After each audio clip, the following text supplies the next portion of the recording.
La seule raison pourquoi ton revenu est imprévisible puis tu sais jamais où est-ce que ton prochain cash va venir, c'est parce que tu y vas à l'aveugle, man. C'est pas parce que tu manques d'efforts, c'est pas parce que tu manques de motivation, c'est juste que t'es aveugle, man. Tu sais pas qu'est-ce qui fonctionne, tu sais pas qu'est-ce qui fonctionne pas, t'as aucune data, t'as aucun système, t'as aucun feedback, man, sur qu'est-ce qui a réellement marché, qu'est-ce qui marche présentement, qu'est-ce qui va marcher dans le futur. C'est pas prévisible ta business. C'est pour ça que tu show up au work everyday puis tu te demandes qu'est-ce qui marche pas, puis tu finis par abandonner parce que tu work des mois et des mois sur la mauvaise chose. Comme en réalité, le monde qui scale, ils vont pas à l'aveugle. Les personnes qui vont scale à 10K per month en étant aveugle. Comme le monde qui scale, actually, ils ont une business qui est prévisible, puis ils peuvent prendre les meilleures décisions business que toi, puis des meilleures décisions en dehors de la business que toi, parce qu'ils savent exactement qu'est-ce qui marche, s'ils sont on track, puis s'ils sont pas on track. Fait qu'il y a vraiment une chose que nous, on veut éviter de faire avec nos clients, c'est d'y aller à l'aveugle, obviously, puis on met en place deux systèmes, deux outils que je pourrais dire pour make sure que nos clients, de un, ils savent si on track ou non, mais de pouvoir voir si activement ils sont ou non, tu sais. Fait que premièrement, on va commencer avec un calculateur de KPI, puis ça va nous permettre de voir tout au long du mois, en termes de month, en termes de weekly aussi, puis en termes de daily, si on est on track ou on l'est pas. Fait que si par exemple, la valeur d'un client moyen va être de 2K per month, par exemple, puis on va aller faire un 10K per month, on sait qu'il va te falloir 5 clients. Fait à partir de là, si tu closes à 25%, qui est environ comme le chiffre en moyenne, les KPI, quand tu te lances en profit scaling, on va se baser comme sur les métriques moyennes. Après ça, on va pouvoir se baser sur lesquelles je vais te montrer après les métriques exactes que tu as en ce moment. Tu dois avoir 20 show-up, fait comme 20 live calls. KPI show-up rate en 70% qui est en average. Nombre de book calls que tu vas devoir avoir, c'est 29. Book call, 20%. Nombre de réponses, 145. KPI de réponse, le response rate, 10%. Il va te falloir 1450 leads à contacter directement. Fait à ce moment-là, si tu peux le savoir monthly, weekly, daily, je veux dire, c'est une chose.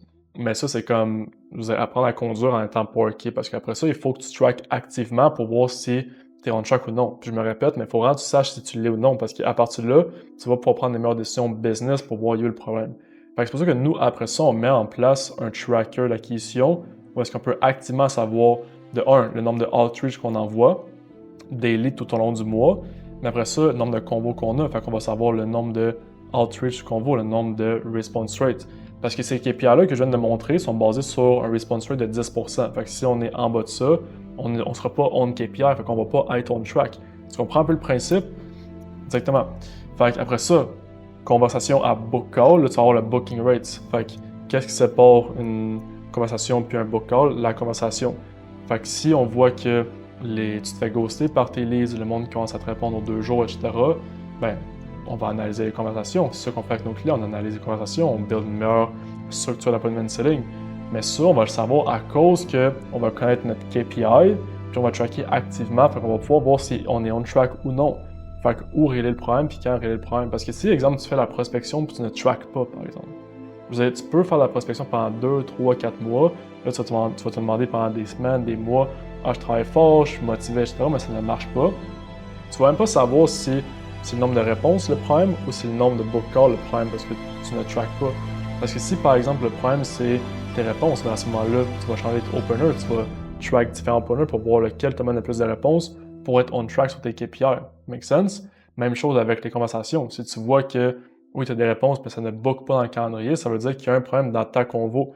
Mais ça, si tu ne connais pas tes KPI pour te rendre à 10K per month, puis tu ne track pas, tu peux pas le savoir. Même chose après, convo à book call, booking rate, puis de book call à book call qualifié. Bon, pour aller faire le call, là, tu peux faire de la qualification, c'est un autre sujet. Mais après ça, tu as ton show-up rate, où est-ce que tu vas avoir un bon post-book call, qu'est-ce qui se passe entre le book call et le live call. Tu vas envoyer des bonnes ressources, qualifier les personnes, les hype, les pre-save avant même le call. Mais tout ça pour dire que tes KPI vont te permettre de savoir exactement c'est quoi les métriques que tu dois atteindre, puis ton tracker va te permettre de voir comme est-ce que tu es on track sur ces KPI-là ou non. Puis ils vont aussi te dire comme quel problème régler. Parce qu'en ce moment, je veux dire, tu essaies de te lancer, tu essaies d'aller chercher des clients, tu essaies de scale, peu importe c'est quoi ta situation, mais si tu es aveugle sur tes KPI et ton tracking actif, ben à ce moment-là, ça va être impossible pour toi de pouvoir scale, parce que tu y vas à l'aveugle. Parce que si, par exemple, tu dis que ton problème, c'est le closing rate, parce que c'est la seule chose que tu sais, le nombre de book calls que tu as, puis le nombre de clients, je veux dire, tu peux acheter une formation, tu peux checker 1000 vidéos sur la vente, tu peux te former sur la vente autant que tu veux. Si, exemple, le problème c'est le choix rate, puis il fallait juste emmener plus de monde aux appels de vente, puis je closais encore, exemple, à un closing rate de 20, 15, 10%, tu le sauras pas si tu traques pas. Fait qu'en réalité, ne pas tracker, tu risques de passer des semaines, des mois sur des problèmes que toi tu penses qui sont le problème, puis pas sur qu'est-ce qui est le actual problème. Puis c'est ça aussi, je veux dire, par le monde qui vont tracker, exemple, nos clients vont prendre les meilleures décisions business en termes de comme résoudre les problèmes, mais aussi en dehors de la business. Parce qu'à ce moment-là, si tu vois que tu es on track, si tu vois que la business est prévisible, que l'acquisition marche, mais quelqu'un, exemple, qui veut voyager va pouvoir se dire ah ouais, que l'acquisition marche, je veux partir en voyage. Ou, exemple, quelqu'un veut s'acheter un car, il va s'acheter une watch. Je veux dire, s'il voit très bien qu'il est on track puis ça marche, là, à ce moment-là, t'as plus l'impression de comme. Tu sais, t'as plus l'impression que t'es comme sur quelque chose que tu ne contrôles pas. Tu contrôles absolument tout quand tu track comme ça. C'est pour ça qu'il faut tracker.